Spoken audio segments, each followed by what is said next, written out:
Ano ang reaksyon ng mga magulang dyan sa Sembo Elementary School ngayong nasa ilalim na sila ng teritoryo ng Taguig City? Ella, ang tanging binabanggit nila ay kung yun bang nararanasan nilang magandang serbisyo na ibinibigay ng Makati ay kaya din bang palitan ng Taguig City. So ito yung mga reaction na nakuha natin kanina, Ella, sa tuwinang meron tayong mga nakakausap na mga magulang, lalo na partikular dito sa may Sembo Elementary School, na kabilang doon sa 14 na paaralan na sakop ngayon ng 10 Sembo barangays.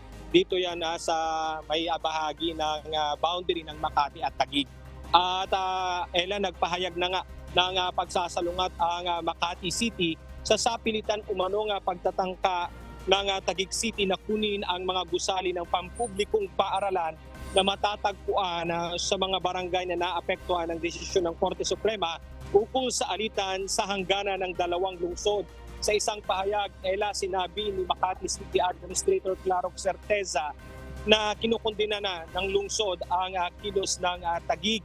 Aniya, ang mga pampublikong paaralang ito ay pag-aari ng Makati at layo ng lungsod na maghain ng angkop na kriminal at administratibong kaso.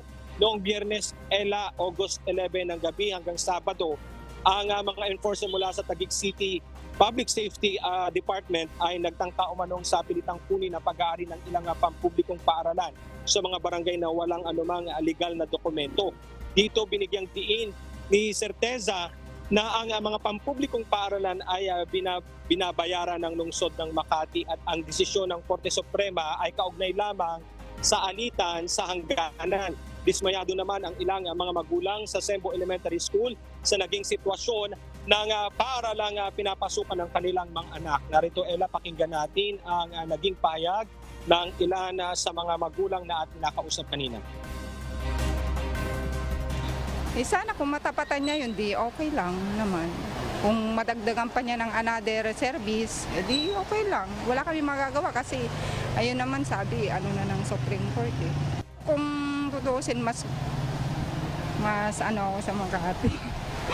Sa ilang years akong nag-stay dito, malaking naitulong sa akin ng Makati. Kung sa Taguig, dapat nung pa sila tumulong sa amin.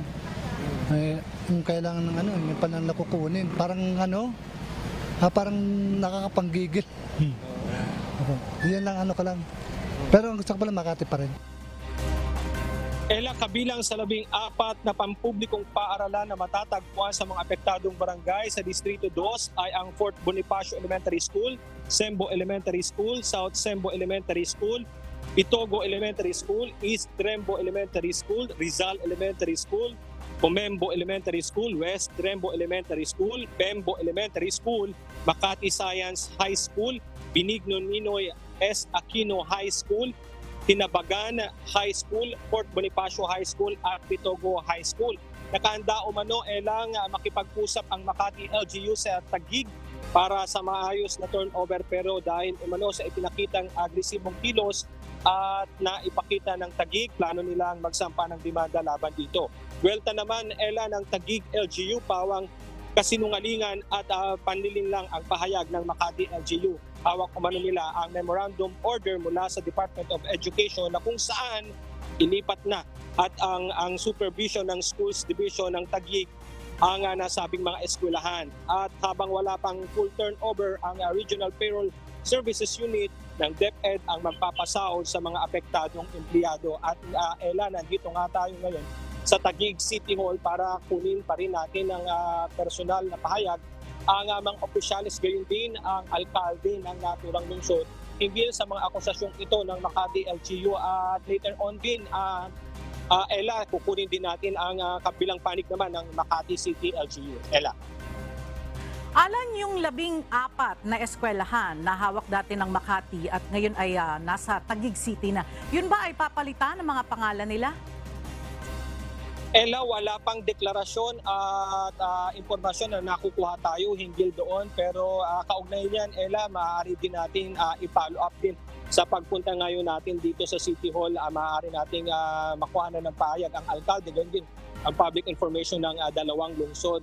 Gayon man, Ella, gusto na rin natin ibahagi sa ating mga kasambahay na yung pagbisita natin kanina sa mga paaralan, makikita natin, Ella, may mga public safety office na nakabantay, both lungsod, both cities, merong sa Taguig at merong sa Makati.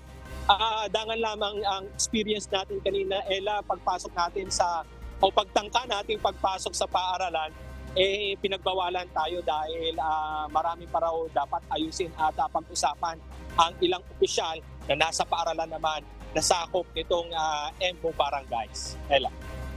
Alright, maraming salamat. Alan Manansala.